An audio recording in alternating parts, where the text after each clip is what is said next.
Ivana, if you could hit I present am on your screen going to present on my screen. Here we and then go. click the button to show it.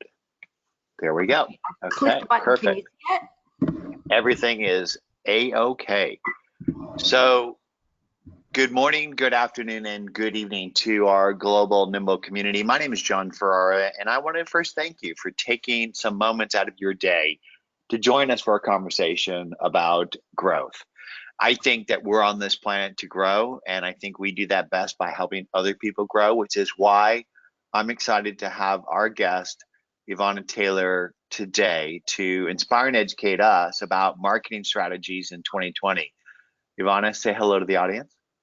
Hello, audience. I am so excited, especially when I heard that there were folks from all over the world who share our commitment. So let's go to your bio so we can talk about you, because it's all about you right now today, because you are on the Nimble Soapbox. I am on the Nimble Soapbox, and I'm soapboxing today. What I love to do is to listen out there in the business river for people that inspire and educate me. And Yvonne has been doing that for almost 10 years now. And besides inspiring and educating me, she's a dear friend. We connect beyond the business aspect. And I think that you need to do that as a human being, is to connect beyond the business lobby. And we virtually have gone into each other's homes and had conversations about the 5 F's of life: family, friend, food, fun, and fellowship. And I've gotten to know her, and I think that she's one of the experts out there. And that's why we asked her to come and share with you. Her website, DIYmarketers.com, is a source of information for small businesses to not only learn marketing strategies, but really how to grow their business. Because I think we're all overwhelmed. And I don't care how much experience that you do have. And so be sure to check out her website, go to her Bizapalooza chat that she runs on Mondays and Thursdays. It's a great community to connect in, to learn from. And let's learn a little bit about me. For those that don't know me, I helped pioneer contact management and CRM before Outlook and Salesforce existed with a company called Goldmine. I did it because I struggled to build relationships at scale, and it turned out that millions of other people did as well. It turned out to be a goldmine for me, which enabled me to spend 10 years raising 3 kids, which was a precious blessing. And I got back into business because I'm not done. I think that we're going through a renaissance in relationships, and we all need to have a personal CRM, let alone a good company CRM. And that's what I do. So let's go to the agenda.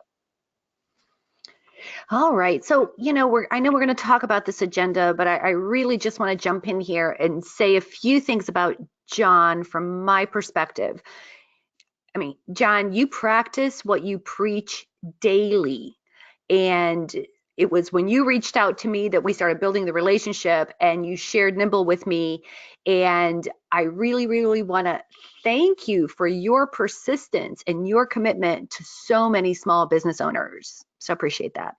Well, I appreciate those kind words. And I just want to interject that we all grow from questions. So please, please, please ask questions in the background. We will answer them during the presentation and compile them. And for those that are asking, everyone who registered for the webinar will get an email with the recording and the deck. Excellent. Excellent. So our two poll questions, which were really enlightening to me. So thank you all for sharing so openly about what your issues around marketing are. I thought that was really, really insightful. And I would say that what we're going to do today is cover a lot of those issues. First and foremost, we're going to cover what the only 3 marketing strategies are for small business.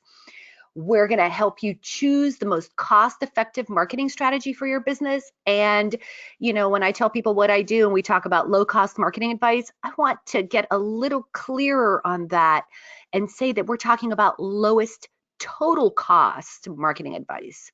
So we'll say more about that later. We're also going to talk about when to choose a specific marketing strategy. I got some really easy tips for that. And how to identify the best tactics that support your marketing strategy. And finally, how you can effectively combine different marketing strategies. So let us just jump right into it. So I kind of want to talk a little bit about why marketing is so frustrating. I mean, every business owner I've met has been frustrated by some aspect of marketing, right? So all this to say that I think a lot of small business owners like marketing about as much as they do a root canal. So John, what's been your experience? And you've had so much and you've built a system around it. What do you think frustrates folks about marketing so much? I think they just don't know where to start. And I think that they do things, they don't see it has effects, and they get frustrated. And I could tell you in my earliest days of Goldmine, I tried advertising and it just didn't work.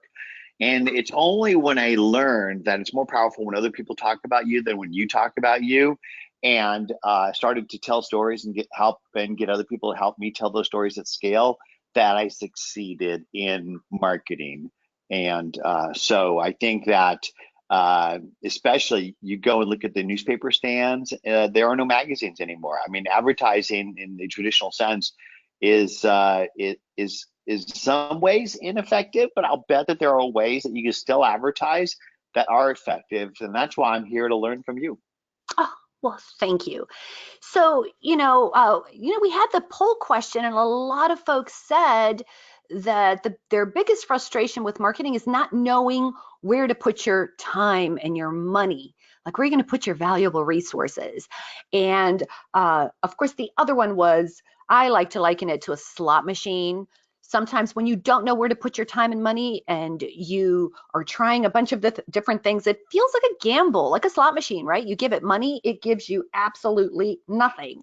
And then what's really frustrating, at least I'm going to be a little self-revealing here, is when I look across and somebody else has just hit the jackpot and I'm like, what were they doing that I wasn't doing? So I'm going to share a little bit about why I think folks are frustrated and why I think they're confused. I'm going to tell you a story. So from time to time, I'm in the business of marketing strategies, and I just go into Google and I type in marketing strategies. And this is what I saw. 10 marketing strategies, 5 marketing strategies, 16 marketing strategies. I mean, seriously, this is just, I was like, I was confused. I was confused. And so I thought to myself, it's no wonder that everyone is completely confused. I have a joke. I have a marketing joke. How many marketers does it take to confuse small business owners? Anybody have a guess? All of them. All of them. All of us have been complicit in confusing people. Now, I don't think anyone's done it on purpose. What I think is happening here is that marketing experts and platforms are so eager to help small business owners that we tend to just skip over some of the basics so we can get on to the nitty gritty and get you to fill that funnel. So we make the assumption that you know some of the things that we know. So based on the thousands of folks I've talked to, they know that marketing strategies exist. And they know that there are a lot of them. What they don't know, this is what they don't know. They don't know that marketing strategies are actually choices and not actions. And I can see that they don't know because only 20 people on any given month actually search on the phrase how to choose a marketing strategy. So let's go back to this hodgepodge of marketing strategy snippets. So as I started saying, I typed this into Google one day and I got all these articles and I thought to myself, I'm just going to click on every single one of these and I'm going to start tabulating them. Well, as I went through each of these individual articles, what I realized was it was a hodgepodge. There weren't just marketing strategies, there were ideas, there were tactics, there were all kinds of things in there that I wouldn't exactly classify as a marketing strategy. So what I found out is after I did all my tabulation and made a big old mess on my table, my whole room was taken up with like sticky notes. I created this little graphic that you can get that you'll get. And these are the 3 marketing strategies that I discovered. It fell into only 3. And so no matter what you might come across, what new quote unquote strategy you might run into, you're going to find that at some point it will fall into one of these 3 categories. Just so we're like on the same page, I thought it would be a good idea to review the difference between a strategy and a tactic. So let's say, John, when I want to come and see you in Santa Monica, I could fly, I could drive, or I could walk. Each one is an entirely valid strategy of getting from Cleveland to Santa Monica. Now, the one I choose will depend on my talents, my preferences, and my resources, especially time and money. And that's going to become important as we move on. So that's what a strategy is. It's the how I intend to get to my destination. How do you want to reach and attract and convert these customers? You can buy advertising, you can create content, or you can reach out to them directly. But wait, we should consider a few other things. Like anything else, as I said, it's a function of time, it's a function of money. Remember, I mentioned this whole lowest total cost. Just because doing it yourself isn't always your lowest cost strategy. And of course, your preferences, what you're good at, and of course, where your best customers come from. Do they come online or offline, right?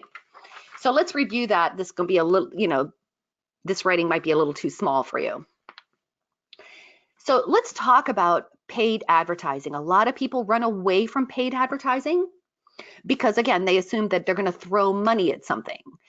Now, done right, it could be a really, really effective strategy. It's a great strategy if you do have more money than time, you have no time or desire to sell, and or you're in a very, very specific niche. One example I like to give are folks that are, well, I'll give you a real example. I have a friend who runs a plastics manufacturing company. It's about a $15 million business. He does, well, I don't want to say he doesn't have a sales department. He doesn't have a marketing department. What he does is online advertising. He's in a specific niche and he has built his business that way. He's allowed advertising to do his top of the funnel work while he invests his time in servicing his customers. Okay, so don't throw away paid advertising just because it means money out of your pocket. Done right, it could be a really great strategy. Then, of course, there's content marketing. Now, content marketing is going to require a lot more time than money.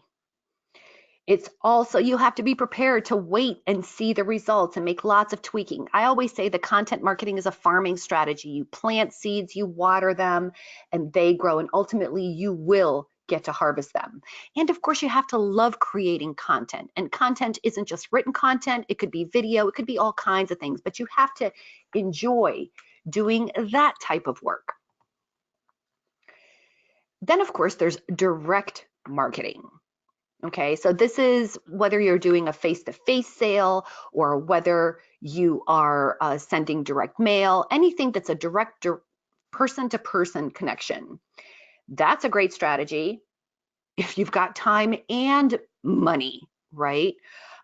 You like engaging with people and you've got a high involvement product. So maybe a product that is either costs a lot of money or requires a lot of understanding of technology. Anything that requires a lot of face-to-face interaction is going to be more of a direct marketing strategy.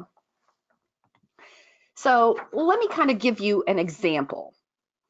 Say you wanted to generate sales like yesterday, right? You might focus on content marketing as a strategy. I mean, content marketing is typically a long game and it takes time and effort. But again, you have to love and creating that. There's also direct marketing or paid advertising. Now, one strategy gets short shrift, that's the paid advertising.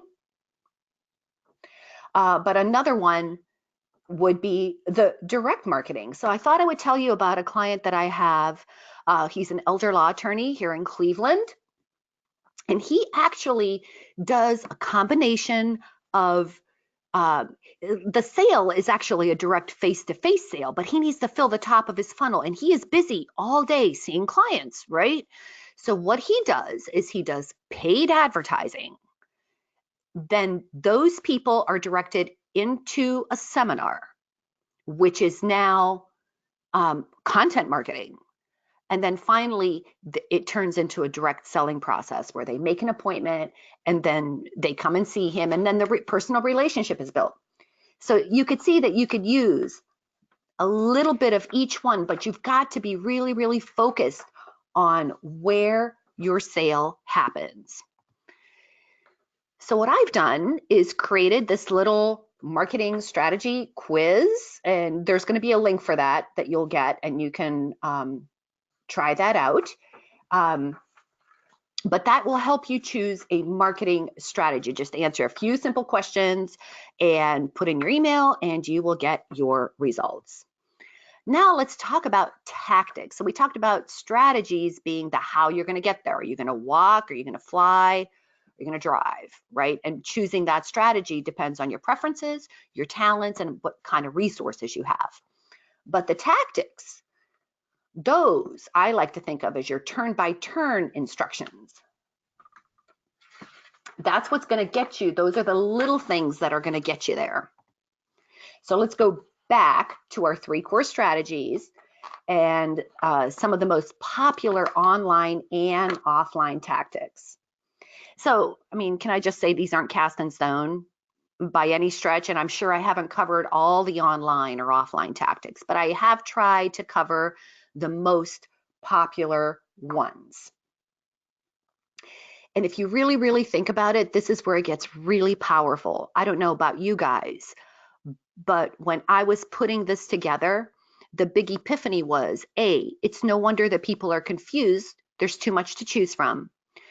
B, the tactics that you choose and how you implement those tactics have to be in alignment with the strategy that you've chosen, right? So think of these marketing strategies as like filters or lenses or like frameworks. So based on the strategy that you choose, how you implement each tactic is going to make a big difference. I mean, if we talk about that elder law attorney, right? He's using paid advertising not to make the sale, but to drive people to his content, right?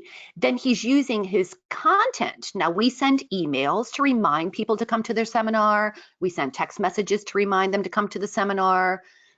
You know, these things that we do are direct marketing strategies, but they're meant to support the content, which ultimately goes back to having them make that appointment. So he's really, really clear where the sale happens, which is the interest that's built in the content, and then the sale happens when they come and see him as an appointment.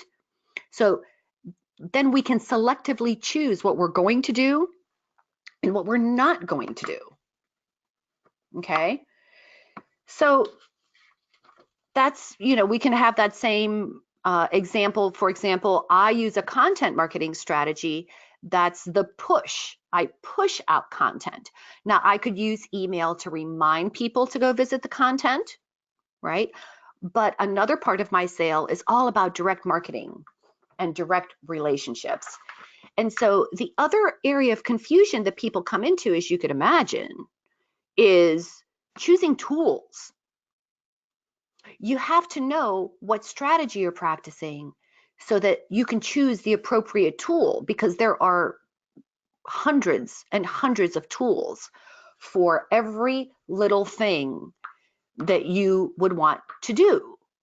So I think the tool's job, the platform's job, is to show you what the platform is capable of, but you can't really appreciate that until you're clear about where your sale happens.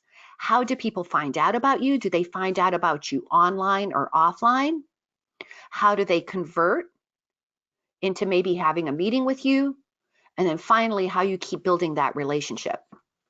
So what I thought would be really fun, I think before I get to this next section, John, questions, comments? Is there anything that I should chat about?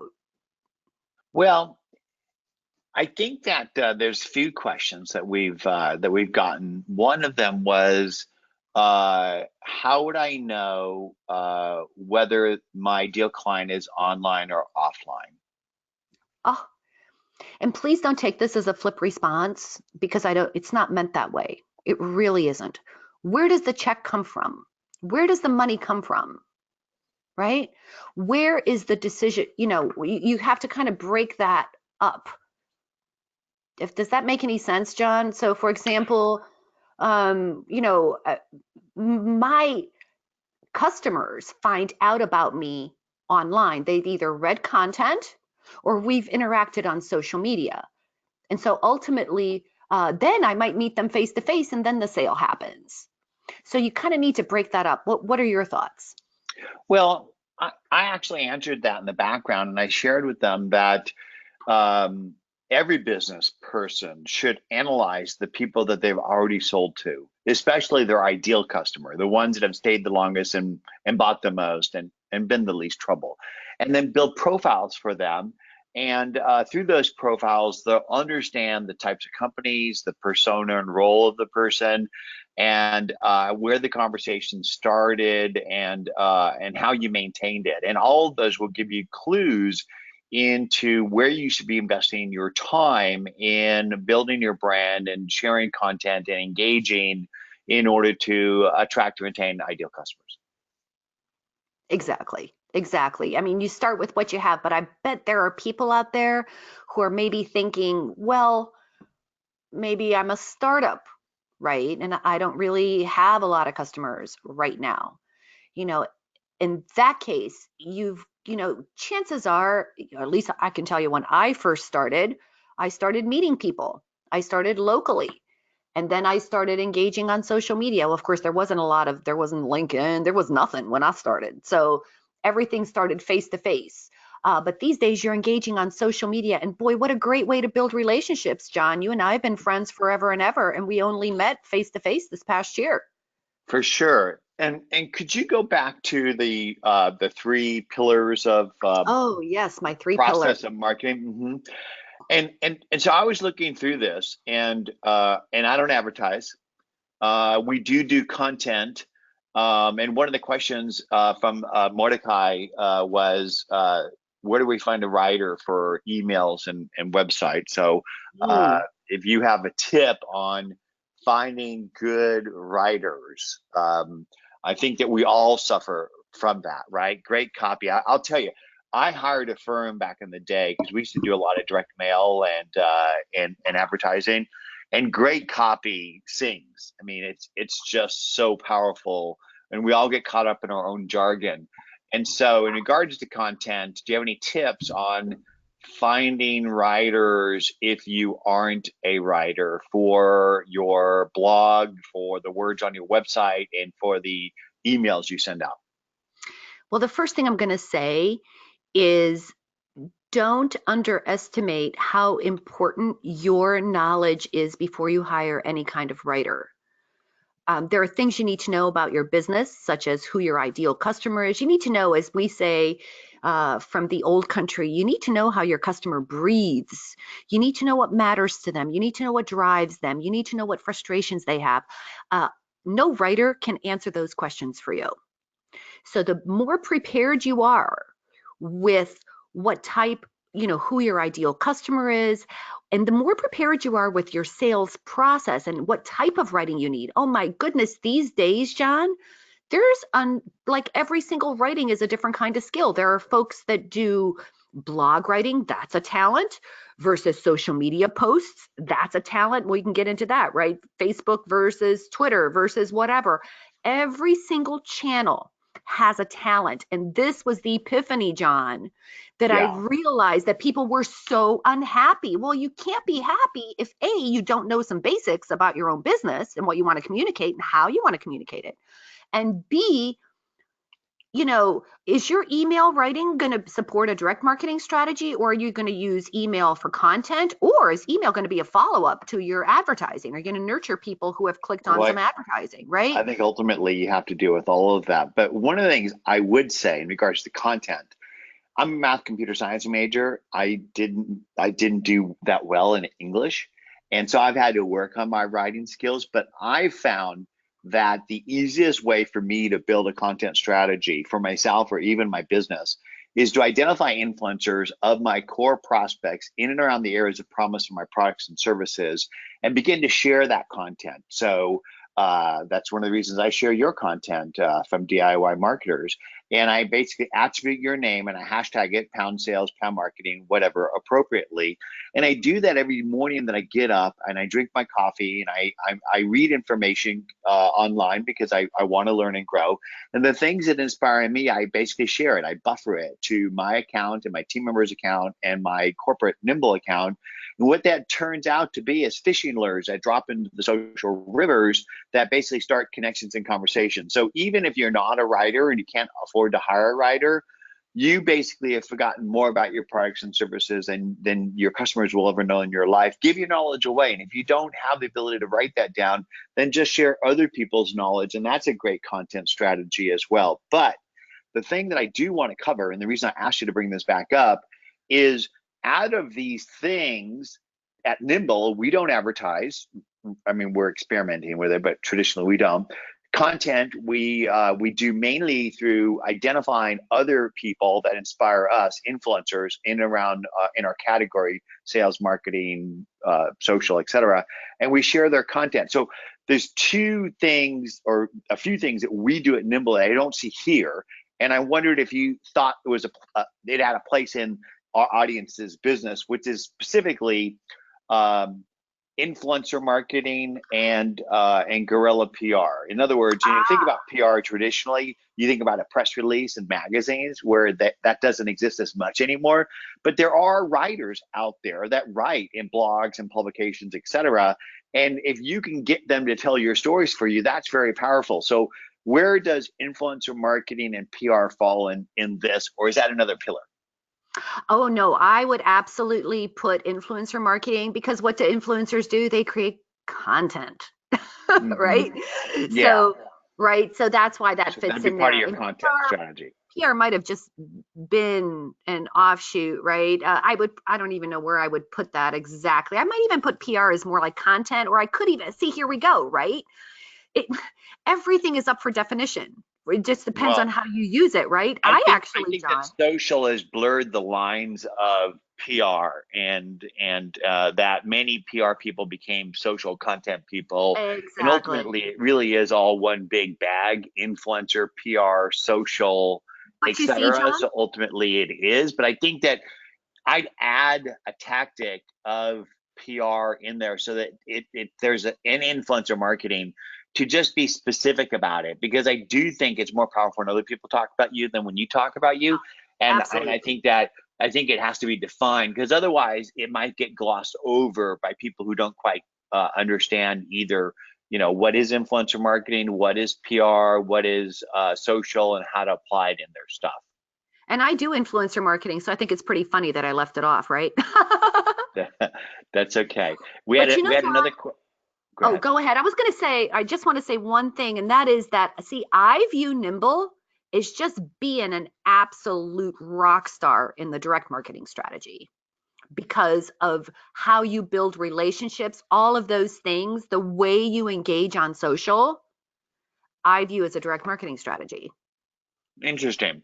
There Um, you go. I find it in some respects indirect. So the way that we basically have built the Nimble brand is, like I said, we swim in the river of where our constituency learn information. And that was actually one of the questions. Where do I find whether my customers are online or offline? And I think that if you go online and you go into places that where people gather to have conversations in and around the areas of your products and services. And so my people would be people in sales and marketing who are engaging in social and having conversations about how to grow. If you go there and you find people that stand out and resonate, and you basically share their content, that not only starts conversations with people looking to be better at those things like sales and marketing, but also the audience of the influencer, but more specifically the influencer themselves. and they'll naturally reach out to you to have a conversation, at the very least to thank you, which gives you the opportunity to engage with them in a one-to-one conversation, which you kind of reflect as direct marketing. But it really starts from a content strategy, which starts a conversation that ends up turning the conversation switches from Twitter to email to a go to webinar face to face, and then meeting them in person. Because I think the more digital we get, the more human we need to be, and you need to take your online connections into face to face. Absolutely. And I think, lest you guys feel like your brains are swimming right now with John and I tossing these words around, the only thing I would want you to get, and this is just such a great example of this, is, as I said right off the bat, none of this is cast in stone. You know, it's what matters is that you understand which strategy you're choosing, and that you understand which tactics you're using to support that strategy and the way you're going to do it, right? It's in the eye of the beholder. As you can see, I perceive Nimble as being a direct marketing strategy, and John sees it as more indirect and content focused. None of that matters. What matters is that you, as the owner, the driver of your marketing strategy, is clear. That's what matters. So if you know, and in regards to that, I think that Nimble is a direct tool, right? Because it is a people to people tool. But correct. the means and methods that we start those conversations start with a softer side through social and influencer and guerrilla PR, which then drives the face to face. And well, you're practicing and what you preach, is what you're we are. doing, right? So We you're are. using content, these things that you're doing. This is again how my filter works. These things that you're doing are all supporting this idea of this is what our brand stands for, and this is how we practice generating So and one of nurturing. the questions that we have is, how do we deal with anti-spam legislation in regards to emails? Oh, well, you know, oh boy, that's such a great question, because there was a time when the name of the game was building a ginormous email list, right? Because it was like this numbers game. I'm going to say that, as far as the other influencers I've talked to and what other folks are doing and being in touch with these email marketing platforms, I would say big email lists, when I say they're out, I'd say having that be your goal is not the best goal. The goal is to, as John likes to say all the time, your goal is to be helping people. So your goal is to collect emails of people who want to be on your list, who want to receive certain types of information from you, and to be rigorous and judicious. And if people have not been engaging with your emails, if they haven't been opening them, if those emails are not doing what you want them to do, then clean that list up. So anti-spam is your friend. GDPR is your friend. And I'm going to tell you, Michaela and I talked about this a little while ago. I had a list of 8,000 people or something at some point, and I realized that I was not emailing. Email is just not a big strategy for me. When I get somebody's email, it's because I want to give them something, right? That's they ask for something, I want to give it to them. That's the purpose of my collecting anyone's email.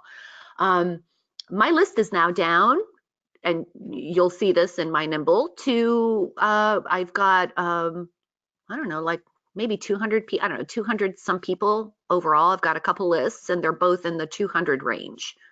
That's how much I've cleaned it up. So spam compliance is your friend. I don't know if that answers your question, but, like, you know, don't feel like you're missing out. If they ain't opening your emails, you don't have them. Well, let me take a stab at this.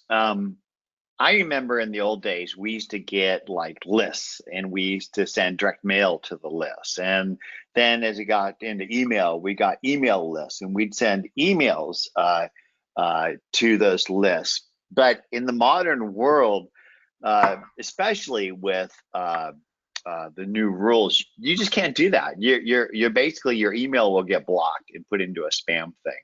And so I think that rather than sending one to many, you need to send one to one emails. And if you do send one-to-one emails that are relevant and authentic, that you get incredible open rates. And I'll give you an example of a tactic I did at a recent conference, my first Microsoft WPC conference, now they call it Inspire.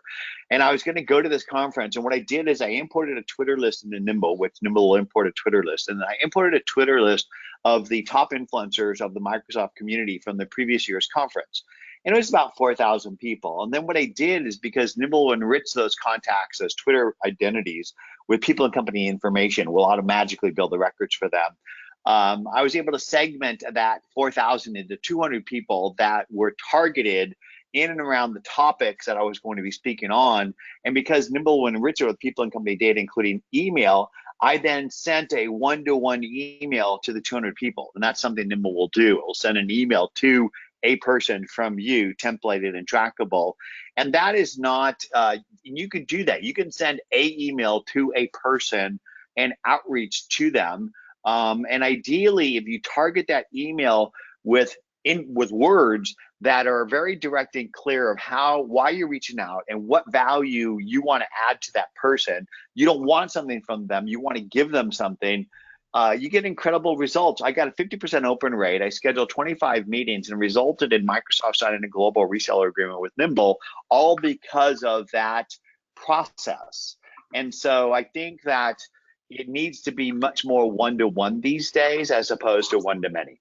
Oh my God, singing my song. Well, I was right before the webinar, chatted with Jim Duffy, and he's getting ridiculous open rates because that's how he uses Nimble. And that kind of brings us over to what I wanted to chat about, which is, whoa, that's not what I wanted. What happened to my, oh, I guess that was it. I was going to do a screen share. Sorry, people. How I use Nimble, because I actually use Nimble to support my content marketing strategy and to support my direct marketing strategy. And John, my most favorite feature is the group message, which is what you just talked about. Right? And just, I don't know if I'm revealing your secrets, but sometimes I'll send a message and John's like, are you just sending this to me? I do have to check sometimes, because I have so many friends that do use Nimble, and some of them are really good at it, where it feels like you're talking to me. Are you talking to me? Yeah, so, right? Yeah. So hey, well, you guys, I have to tell you, I did not pre-look at any of this. You people are seeing my actual Nimble group messages. And as you could see, I treat my messages very, very judiciously. And you could see I'm not sending to hundreds of people, right? I'm sending my messages. Look, I have like 15, 36. You see that? I suppose I could do more. But if you look at the, I use it to, let me kind of take you on a tour, right? The people who are in my list are other influencers, people who work at brands, and so on and so forth, right? So those are the people that I am connecting with. You could see, I'm trying to find one where I was here, John, here was my visit. I'm coming to Southern California. I only sent it to 3 people. I'm asking people to do things here, but you could see my open rates, 88, 89. Okay, remember, I don't have a ton of people, but you kind of get an idea of what we're talking about. I use Nimble primarily to send things if I'm traveling, to tell people that I'm going to be in the area and that I would like to see them. I'll use them to ask for, here's a quote. I'd like a quote from you, right? But I'm very, very judicious about it. I do not like to spam people. I'm trying to get to, these are my tags, and I think I have some segments. See, these are all my segments. So people who have been guests, these are all the different segments that I've created. Mine, again, are not going to be as good as yours. You guys will have very specific segments. Maybe one of my favorite segments is to do maybe an interest area, things that people are interested in. But that's not exactly what I have. I actually have different tags and different things. Ivana, we've got a question from the audience, and they asked, do multiple opens of an email usually lead to an advancement towards a business relationship? Well, John, you're going to have to help me answer this question, because what I don't have never understood, even with Nimble, it'll give you the notification that someone has opened their email, and it occurs that they've opened it multiple times. And I'm not exactly sure technically, like, does that mean that they've actually like looked at the email, closed it, and then opened it up again? Or is it like every time the screen refreshes, that does that count as an No, open? no, it's them opening it, and I think the answer to that question is that the more engaged somebody is with your content, the more likely that they are interested in the furthering the conversation. And so I use it to, like, I'll give an example. I do a lot of business with Microsoft, and across their entire spectrum of their company. You can imagine how large it is. And I was trying to get a hold of the head of the Dynamics division, and to set up a meeting.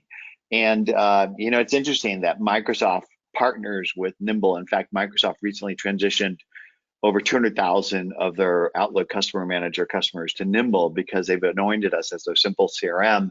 And we got that done by building relationships with the key people. And one of them I've been trying to reach out to a meeting for, and the admin asked me to send a summary of what I was interested in doing, or why I wanted the meeting.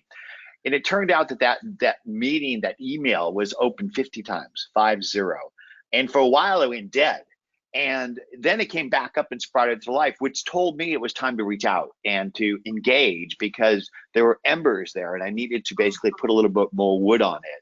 And so you need the ability to segment and send templated, trackable emails to be effective.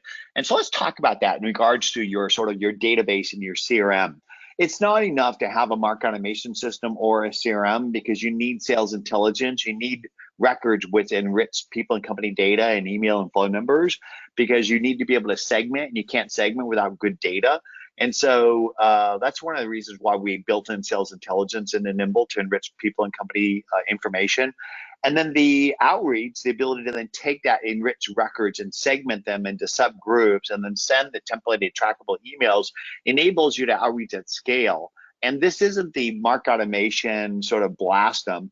And so if you think about this idea, market automation is like a bomber flying over the battlefield that will soften up the field. And you can think about MailChimp like that, right? You get leads from your website, you put them in MailChimp, it drip markets them until they're lead qualified. But when they basically have opened up enough emails of your MailChimp, attended webinars, gone back to your website, shown you signals that they're interested, then you need to engage with them in a one-on-one. And you don't give sales reps market automation systems. You don't let them touch Pardot or Marketo or MailChimp.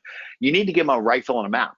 And a rifle and a map is sales intelligence, which is the map, and sales enablement outreach templated trackable emails, which is the rifle. And when you do and use these things properly, then basically you can be more successful. And a question from the audience is, what are tags and segments? So can you show us, just scroll all the way to the top of that contact listing window and then just click into the search box at the top? Oh, yeah. All the way, yep, click there. All right, stop there. So if you click the search bar at the top now, that Nimble will basically allow you to build a segment. And you could build segments with those top things. Like you could basically go into like influence groups or title. And so if you stop here, what it'll do is Nimble automatically enriches your contacts with areas of influence. So you have your top focus of people that you're working with are CEOs and marketing and bloggers and advertisers. If you go to title, go back over to title and click there, the top people in your group. So basically Nimble goes and sums all your contacts and then basically prefacets them in order. So you mainly deal with these decision makers. So these are the typical people that you deal with. So go back to the top, pick CEO. Just pick it. Okay. So now you have you have a segment of CEOs. And now what you could do is you can go into location And Oh my God, I broke it. Sorry, hang on a minute. I broke it, John. that's okay. There we go. Okay, so go into sort by, over to the Sort right, by, down, over to the right. down. Oh, yeah. Yep. Last contact by the team. Okay, so now you've got the people that are CEOs that you've last contacted recently, and you can actually build a filter for this. If you go back, add filter, go to the left under group, down, down, down, down, down, down. Yep, add filter, and then just type in last contacted. Okay, stop. Okay, last contact by team. Click that, and you could say less than. Change days to months, and type 6. Okay, so you could do this the opposite way. You could say last contacted greater than 6 months, and you could basically build a segment, which is an outreach segment. And so basically what you're doing here is now you just built a segment, and you could select them all and tag them, or you can select them all and send a message. So a segment is a slice of your database based off the data that's in the records. And a tag is something that you apply to a record. A tag is static, and a segment is dynamic, which means that if you were to save the segment, type in CEOs contacted in the last 6 months. If you save that basically every time you turn that segment on, it dynamically will go out and find the people that fit that criteria. A tag is if you tagged all these people CEOs 6 months, that tag would become stale because the tag isn't dynamically looking at the information. But there are some times where you do want to use a tag. For instance, Ivani, you're tagged as a small business influencer in our Nimble database. Well, you are and will always be a small business influencer. And that's the difference between a tag and a segment. Right. So you could see, now this one I got to work with, right? That was at God. This is a conference that I used to go to, and I'm probably going to adjust this because this conference is now something else. But that, like when I meet people at a conference, that's what I do. Hey, do you have I wanted to talk about your awesome app because I just said conference. Your awesome Nimble app. That is something else that I use all day long, especially when I'm at conferences. And what I will do is I will scan their card in. And if I met them and spoke with them and had a conversation with them, they'll get a star. You know what I'm saying? So Yeah. like this isn't a good example, but if you look at all my people, I have a little weird designation. Like you see this Alan Keller guy. Alan Keller was at a conference, but you don't see the picture and you don't see a star. That means I didn't get to speak with this guy. He was on my list, but I didn't get to speak with him. So that's an opportunity for me and see there's like no phone number, there's nothing. So this is a person that the next time I go to this conference, he's going to be at the top of my list, somebody I want to speak with. You see what I'm saying? I think you're bringing up a good point, is that when you are at a gathering, a conference, a meeting, whatever, and you inevitably meet people and you get their contact information, you need to follow up and follow through. And that's the biggest cause of failure in business, is lack of follow up and follow through. And we don't do it because we're human. And that's why I actually invented Goldmine, because I'm human and I need a system for following up and following through. And I don't know if you remember the 619 index card, but that was the beginning of contact management, where you have a note card and you put the name and title and the note on the call, and you put a recall date, and you file it based off the recall date, and then that week you pull out your cards and you make those calls. Correct. And so when you meet somebody at a conference, you need to scan their card with Nimble, which will automatically build a record, and then you need to make a note on what the engagement was about, and you need to put in the next step. What do you need to do? Because if you do what you say you're going to do, and you follow up and follow through, you will build a gold mine in your life. And if you don't use a process and a system, you won't. The app is outstanding. I really, really like it. I think the bad thing I have to say is that you got to watch. Conference lighting is so bad, right? So Yeah. it has an awesome scanner, but sometimes with the way lights are, that doesn't work so well. So you have to get that in there. But that is my go-to function is So we have another question, Ivana. How important is it to include a click through in an email? What should my goal be when creating a click through? a click through. You mean like you have a link in there with a call to action? Yes. Correct. Okay. Well, one of the things is that depending on your business and your industry, those rates are all over the place. I think that Constant Contact, MailChimp, a lot of them do studies that will show you the open rates, the average open rates, and the average click-through rates for an industry in your area.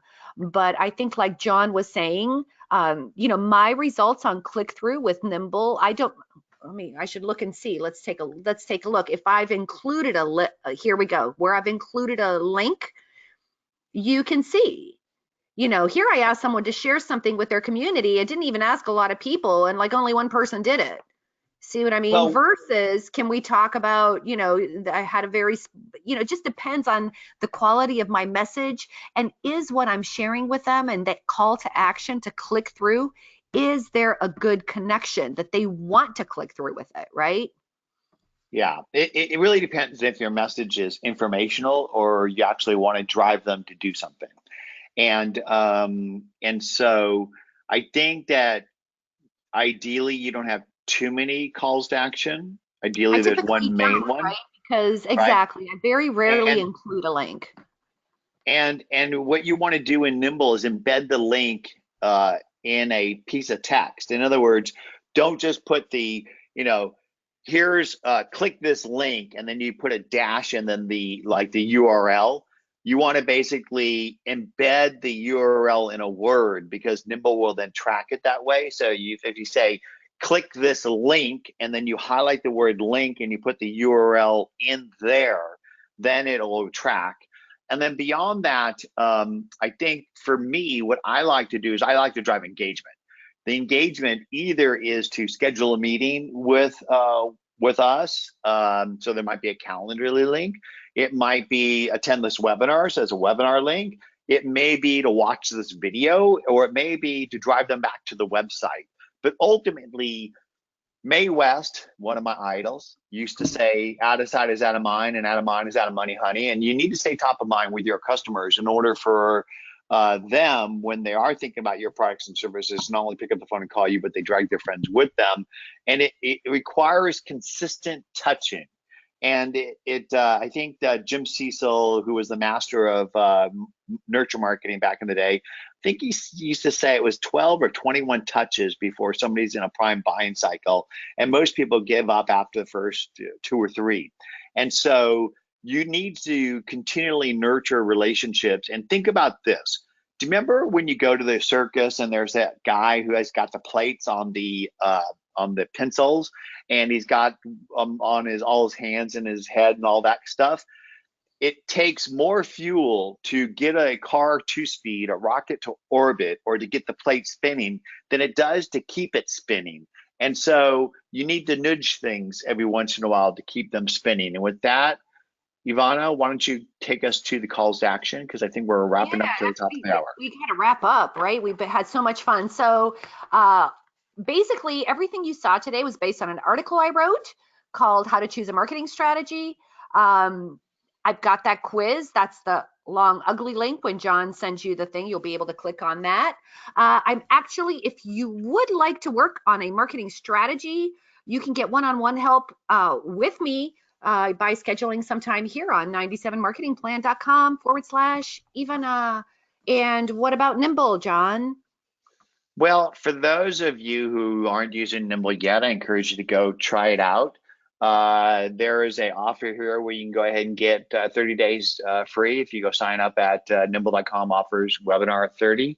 And then if you do like what you see, I'm going to give you a free gift today, 40% off your first 3 months. Use the code JON40 when you put your credit card in. But beyond that, connect with us, let us know how we can help you grow, because that's why we do what we do. I think uh,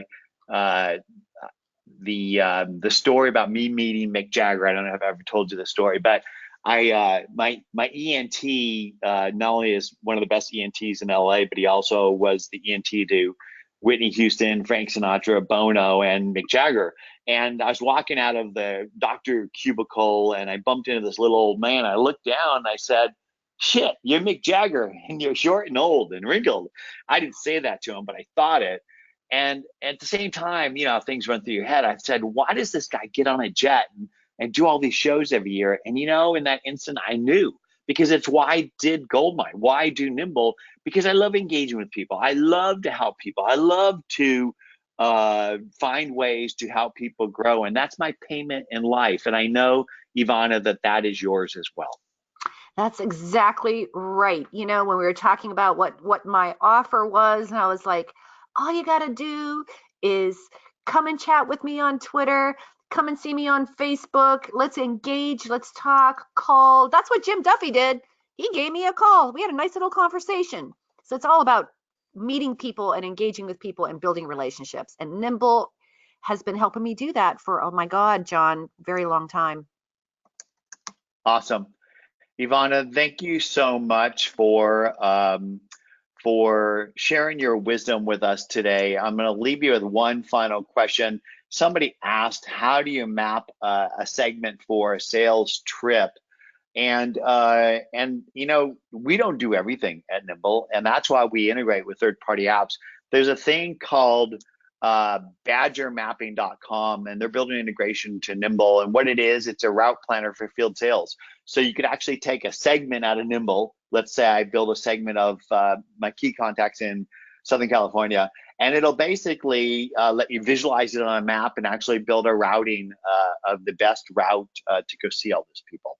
And so with that, say goodbye to our wonderful audience, Ioana.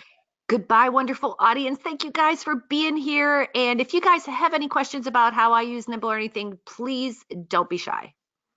And Michaela, thank you so much for managing things in the background. You're so welcome. Have a great day. Bye-bye.